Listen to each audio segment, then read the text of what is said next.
my sister when she said, how's that working out for you? Jezebel mothers as well. Mothers that are Jezebel-like and try to secretly manipulate to stop others from liking you because they want to be liked by everybody, and they want, if you speak the truth to people, they don't like it, and it rubs them wrong. Those who want to live in darkness and those who don't want to come out and they don't want to see light of day, they don't want to change their ways of manipulation and Jezebel-like tactics of control and manipulation and jealousy in families. These grandmothers, these mothers, even some men operate like this, but it's a spirit. And these type of women or men who behave like this, when you tell them the truth about themselves and how they're behaving, now, oh no, you made war with them secretly. Now they, on the surface, they gonna act like they forgave you on the surface, but really within, you became their biggest enemy, and now their mission is to destroy you and destroy your name once you come against them. I think about the woman who beheaded John the Baptist, who caused John the Baptist to be beheaded because he exposed that King Herod was sleeping with his brother's wife, meaning that he made his brother's wife his wife. That's what he did, and so she didn't like that, and so she ordered his head to be sent in a charger. I think about Lady Tosh and how she treated me in the church because she didn't like that I exposed her evil, and all of her sidekicks, Reverend Trina. I think about a lot of women in my family. I think about a lot of instances in my life where I told my grandmother, very Jezebel-like, she didn't like that I exposed her evil, and I told the truth, and that I didn't appease her wickedness and gossip and how she tried to put people against each other, which is a lot of how my mother did too. And she did this in our household growing up with my father, and she did it while we were out of the household, and to where my father was enticed by her manipulation like Ahab, and he didn't see, or he didn't want to see. You know, some men just don't want to see. They see the woman's wicked ways as Ahab did, but they don't want to stand up, because if they stand up, then it means that they got to be held accountable for what they did too. And so a man is supposed to be the man of the house in a God-fearing relationship.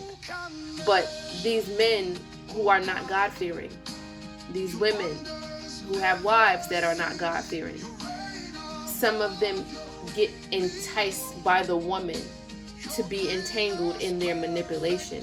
And it's sort of like a snare. And now the man starts to become afraid of the woman and the woman's wrath. Ahab was afraid of Jezebel. She put fear in him. And so these men don't want to stand up to these women.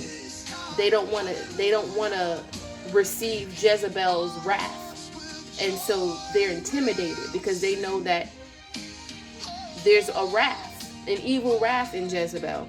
And so they're a little bit intimidated and scared to come up against that.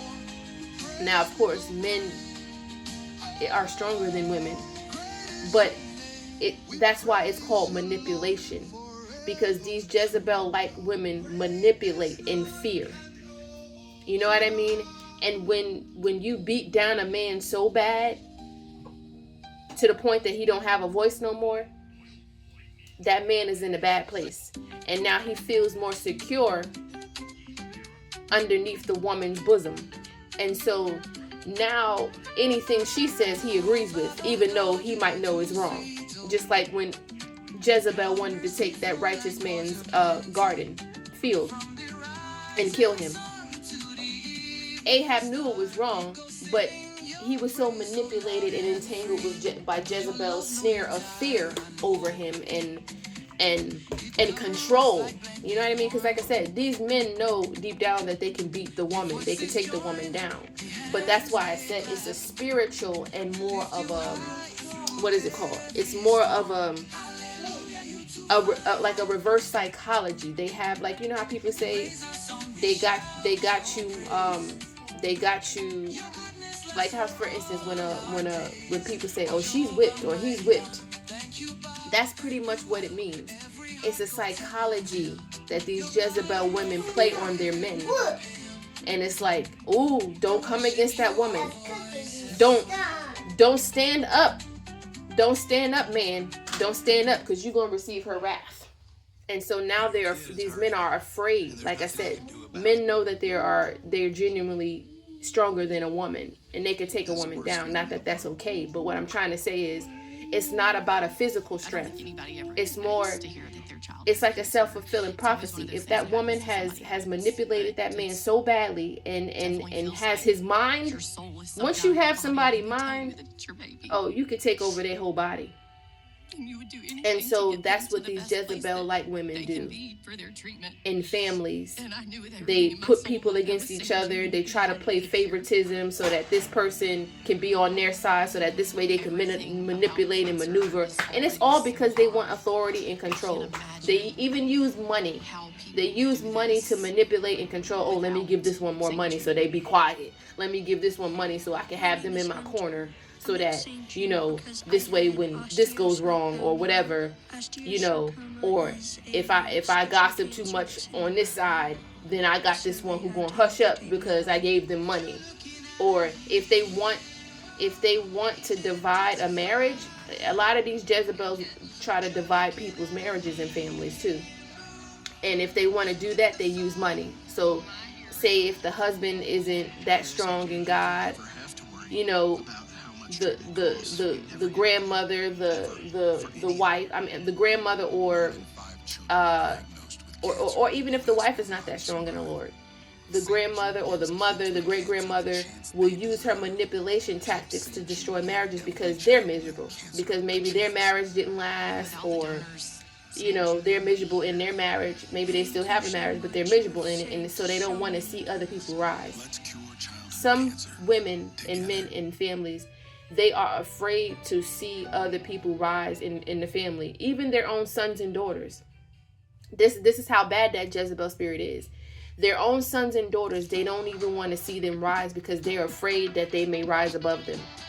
And guess what? If they rise above them, then these Jezebel-like spirits, women and men, mothers and fathers, grandmothers, sisters, aunts, uncles, they lose their power and control and authority. And they can't have that. And so they bash your name. They try to stomp your name out like they did Christ, like they tried to do Christ, right? They try to pervert the good that you're doing. They're trying to curse the good that you're doing. They're trying to get other people on the hate train or the bandwagon against you. When all you coming to do is do good and give the word and cause people to change and try to get people to change. But they don't like it because they don't want to change. They comfortable in their wickedness. They're comfortable in their evil. And this is what it's all about. Let this message be for who it is for. In Jesus' name.